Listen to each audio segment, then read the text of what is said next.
Cool. All right. Well, that's about it for the news stuff this week. So we're on to our talking point now. So there's been a bit of rather strange controversy, and I wanted to kind of put this out to you boys and see what your thoughts are. So Psychonauts 2 and their developers Double Fine, obviously owned by Microsoft, have come out and mentioned that they are putting an invincibility mode into their game. Now, this has stirred up a bit of an old controversy around the web around game difficulties. And I kind of wanted to get your guys' thoughts on the subject, really. Do you agree with Double Fine adding this mode in? Do you sit more on the side of games shouldn't tone down the experience for inclusion, or are you kind of somewhere in between? So I wanted to go to you, Mr. Phil, first. What are your thoughts on the whole game difficulty situation? Now, I'm going to go out on a limb here and say none of us are against game inclusion. No, none of us are against that. But some people online very much seem to be. Yeah, well, they'll be against it until for some reason they can't play games as they would do normally, and then suddenly they'll be on the side of the fence. None of us are against that game inclusion. So, for me, I think there's a limit to where it needs to go to. So, for example, on Psychonauts 2, I'm not sure I necessarily agree with the fact they've introduced this invincibility mode. So for my particular point, like the idea of game mechanics is that they teach you something, how to defeat a boss, how to beat this puzzle, how to solve whatever jumping puzzle you're getting across, right? And that, you jump and then you die, you don't jump to there, or you don't stand here, or the boss keeps hitting you with the same attack, that you need to be over the other side. Whereas, if there's an invincibility node, what's going to happen is, let's say you're in a big fight with a boss and it's firing missiles and rockets, and then you just stand there and just shoot it with your pea shooter, and it takes you half an hour to take it down, but you get there eventually. And I don't agree with that kind of approach, but I certainly do agree with the inclusion side of it. So a lot of games now have introduced, for example, a kind of story mode, rather than, it's not even easy mode, it's like story mode, where the enemies are very low powered, they're very low health, and they do very little damage to you. So you're still required to play through the game in the intended way, but it's just significantly easier without, you're required to put so much time and effort, and, especially for games where you have to level up, for example. We always complain about the bloat in the middle of Assassin's Creed. With a story mode, you're not going to be stuck with the bloat, for example. So right, just on that point then, just kind of like, so let's say Psychonauts 2 comes out, you both play it, you play it on hard and complete it, and I play it on invincible mode and complete it. How does my experience affect your experience? Oh, it doesn't affect my experience. But it doesn't bother me at all. But I would have to suggest that your experience would be lesser than mine. But I know that seems... if I don't like something to be hard, and I just want to go through and experience this story, that's my choice. Yeah, but you might miss key points of how that would play out. If you make it too easy, there might be a certain mechanic that weakens a boss, for example, where you need to do that, and it's tied into a specific part of the story. I don't know. Let's say you have to go and collect orbs or something, and you have to put them in a machine, and the machine shoots a laser that takes down the boss's shield or something like that. But and then you can do loads of damage to it. But your experience of that would be you just stand there and you shoot. Hold on. No, his experience is exactly the same, because he hasn't had to bypass that mechanic to anything. He's just been invincible while doing it. That's what I'm saying. Let's say it does bypass that mechanic, though. But that's not what he's talking about. He's just saying it's playing in invincible mode. So that's I think that's the big thing here is like, and I'm not saying I'm saying I probably would agree with you that he doesn't need to take away things but it would open up that game to be accessible to people who haven't got all the time we have to play it, and maybe people who can't necessarily manage it. Yeah, but let's say that you can still damage the boss, but you just do less damage because you're not following that particular mechanic. This is a big thing with RPGs and MMOs, for example. Well, it's the same mechanic. No, but it's not, because let's say if you're invincible, you're not worried about getting damaged. You don't have to do that mechanic. You can just stand there and shoot it. Yeah, if you're ninja good, you can just shoot it down anyway. So it's just the same experience, just played differently. Yeah, but what I'm saying is it would take you significantly longer to do it, yeah? So what I'm saying is, if it causes Craig to sit there for half an hour shooting at it, whereas I would complete it in 15 minutes by following that, but it's because he's in invincible mode, he didn't read any of the bits, he didn't learn that mechanic, because he didn't know okay. But you're saying... So my point is that it makes it more accessible and quicker for some people who might struggle with it to do it difficultly. They're not going to take the longer route because they're invincible. They're going to play the game in the same mechanics because it's the shortest route to victory. They just don't have to stress about dying doing it.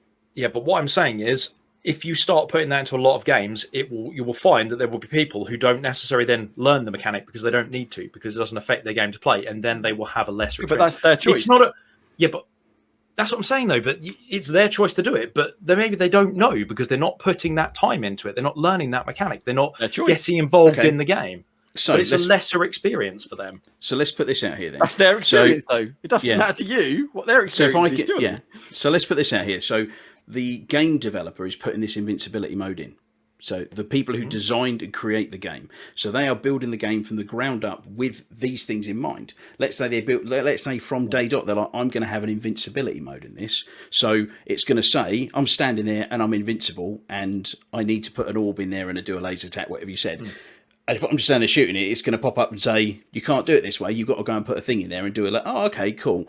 And it's a game that is a universal game that's suitable for. I mean, I don't know with Psychonauts. It looks fairly child friendly. Yeah, they're very kid friendly. There's that beauty of slightly adult humor if you know it, but it's not like sort of Simpsons or Pixar like. Yeah, exactly. Yeah. So it could be a 5-year-old playing it who just wants to run around and jump about. Likes the colourful graphics. Yeah. But so I think a lot of the arguments online are saying, there's people saying, oh, well, people use it to beat the game quicker, or they'll just skip encounters by putting it on invincible mode. And that's fine. I don't, again, that's where it rolls into your decision of your experience with the game. I'm just saying, I don't disagree with what they're doing. If they want to put it in there, if the game is tailored for that experience, it's fine. What I'm saying is I don't want them to put something in that lessens the experience for that person. Like, it shouldn't be at the expense of the game.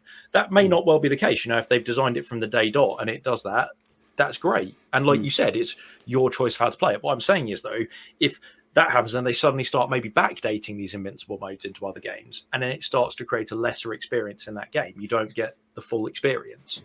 That's when I think it isn't a good thing to do. Well, yeah. I mean, potentially if they're moving something back in. I mean, but from the flip side of it, for me, let's take Dark Souls for an example. Yeah, I really enjoyed that game. I really did enjoy that game.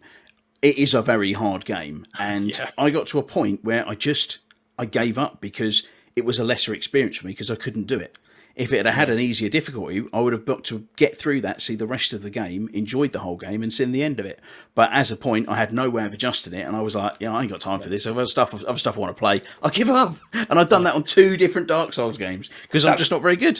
That's kind of the opposite. I suppose it's going the other way, isn't it? Where putting that in the game mode would actually give you a better experience. Exactly, that's what I'm saying. I don't disagree with that. This is going to be my point as well. Is there are so many games where either I've quit on it because it's just a great example would be what was the shooting version of Dark Souls that was out a while back? Can't remember.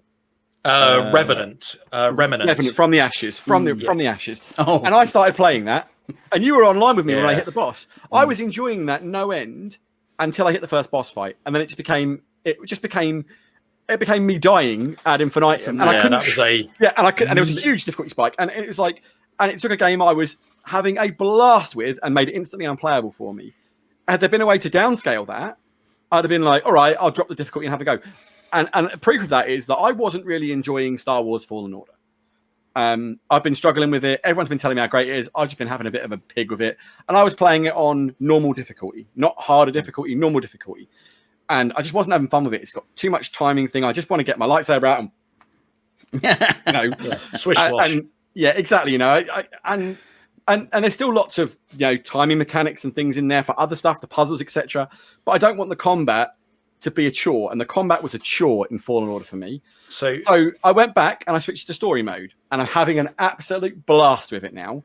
And I was hating that game. So this leads me to my point from earlier. Then, so if they would you want an invincibility mode in Fallen Order, or was the fact I wouldn't care? I'm playing it for the story.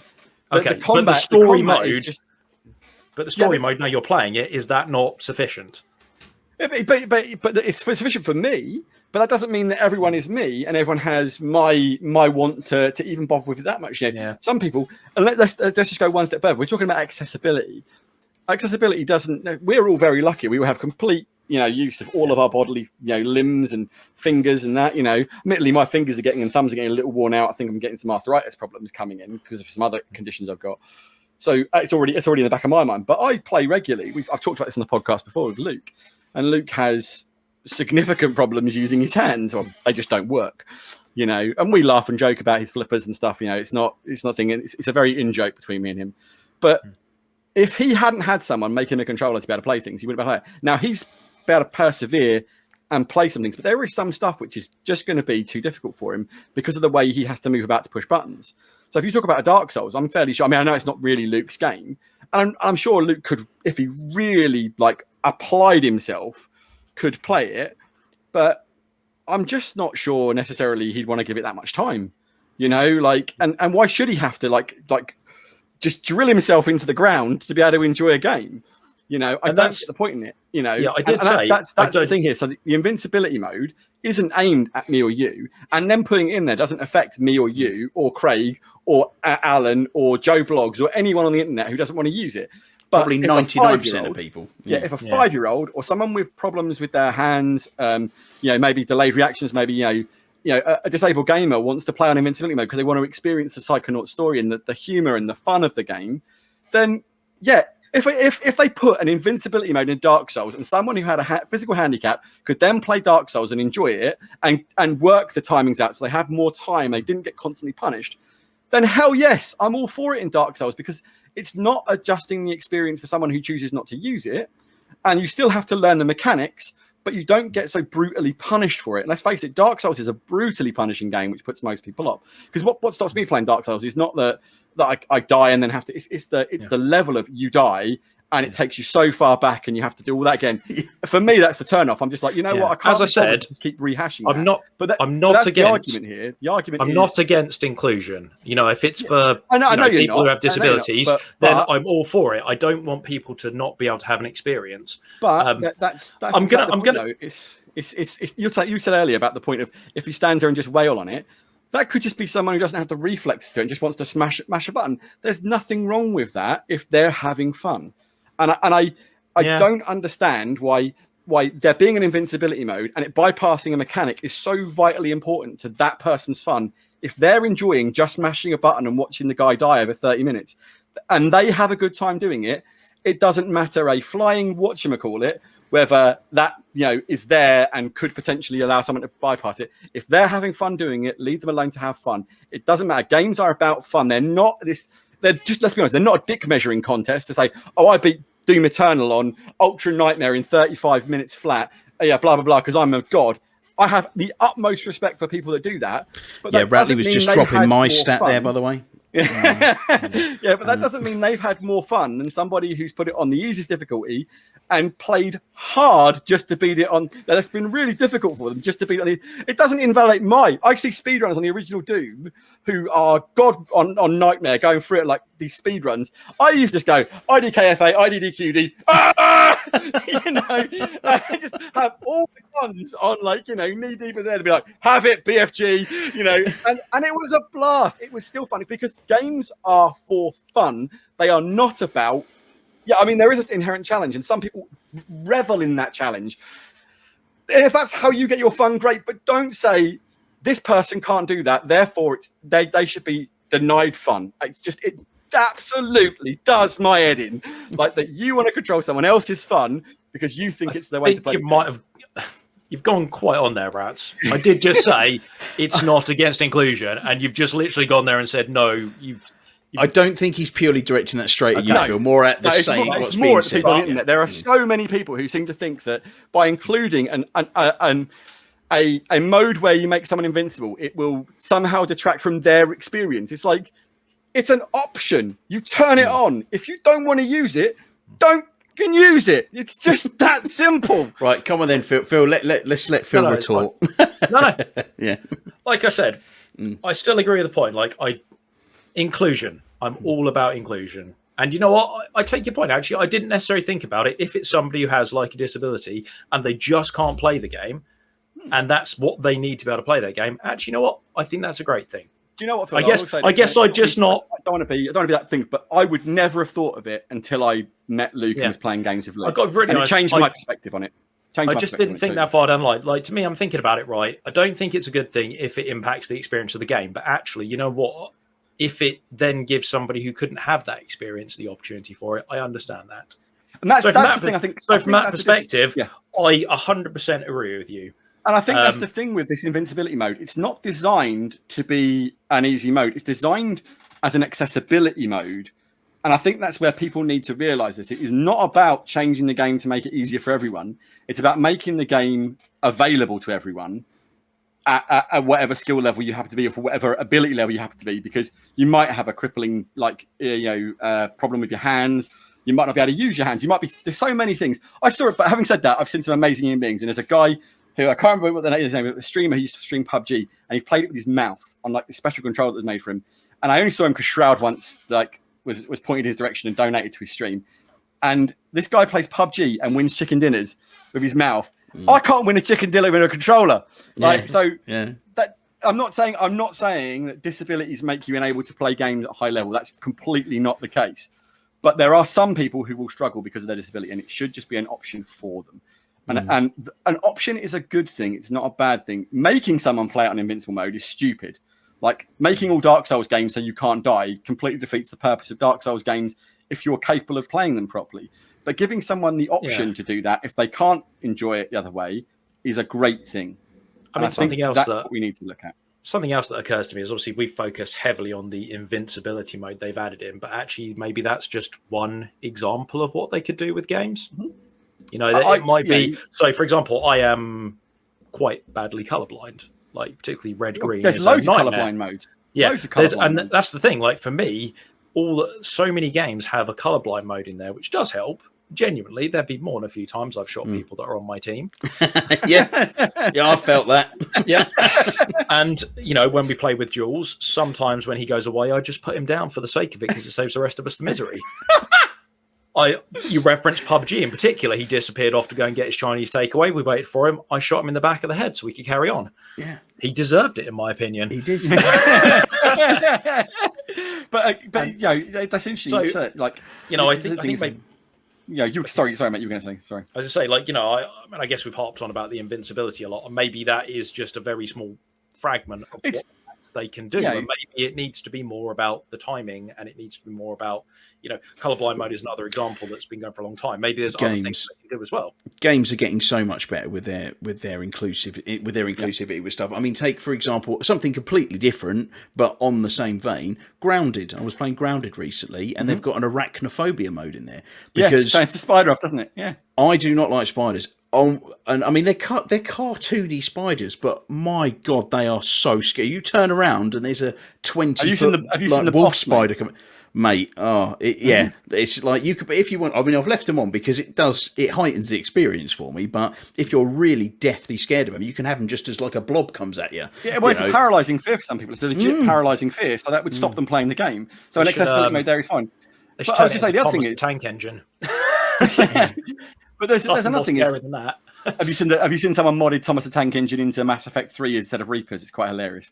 And Skyrim as well, classic for Skyrim. That why not? Hey, but obviously with the advent of things like the adaptive controller, which Luke uses, why can't we see the advent of games which can adapt the game based on the presence of an adaptive controller? They see the adaptive controller and go, maybe this person needs some help with the controls. You know, and Microsoft have been huge in this. I mean, like Microsoft have been leading the charge in accessibility for ages. So it's no surprise that that it's a Microsoft studio that are saying we're going to put an invincibility mode in. Damn the haters. It's great to see, but we've got this hardware there now. We've got software that's smart enough to recognize these things. Surely there's got to be a point in the near future where we go basically, it sees the hardware, it adjusts the game accordingly, or offers you the option to adjust the game accordingly. Because again, going back to the point, whilst I've used Luke as an example, Luke plays the Division 2 with me and other games actually perfectly capable. Like I played for months with Luke before I even knew he was disabled. Yeah, I couldn't believe that he had a physical handicap like he did when I saw it, because like, you've got to be pulling my chain. There is no way this dude who I've been playing in the Dark Zone with, PvPing with, is this same guy. And it was, and he's capable and he's perfect. But there are still some things which I know it's not as easy for him to do. We've discussed it at times. But that doesn't mean that he shouldn't have access to those things. And that's the key thing, is like opening up to people is just a good thing. Maybe my final point on this is maybe we need to be looking at this as maybe this is the tip of the iceberg then. 100%. In terms of accessibility, damn whatever impact it has on the game. Maybe this is, I feel like we've had this conversation. I have spun around from my initial kind of thought of it. But I get your point, though, mate. I get your point, maybe, 100%. I just think maybe this is, I love what we've discussed here, and I think if this is the tip of the iceberg, and there's going to add more things around timing and color modes and adaptive modes, and direct support for that adaptive controller that maybe alters how the game plays. I mean, I'm actually quite excited to see what they come up with to make games easier for people, to make them more accessible. And I think, to be honest, you're going to have out of any of the game publishers and the console developers out there, if anyone's going to do it, it's going to be Microsoft with the stuff they've been doing, really. I think, well, that was a good talking point. I think it's probably time to move into the twilight of the episode, as we've been rambling on for about an hour and 40 minutes, not even without a quiz. It's been great. We had some great stuff to talk about. So I hope people at home have enjoyed it. I guess all it is really is just say goodbye from me. It's a bye from Ratley. Play games, have fun, whatever difficulty you play them on. Goodbye, people. And it's a bye from Mr. Phil. Bye-bye, people of the internet, and what he said. See you later. Love the games, no matter. Bye. Bye.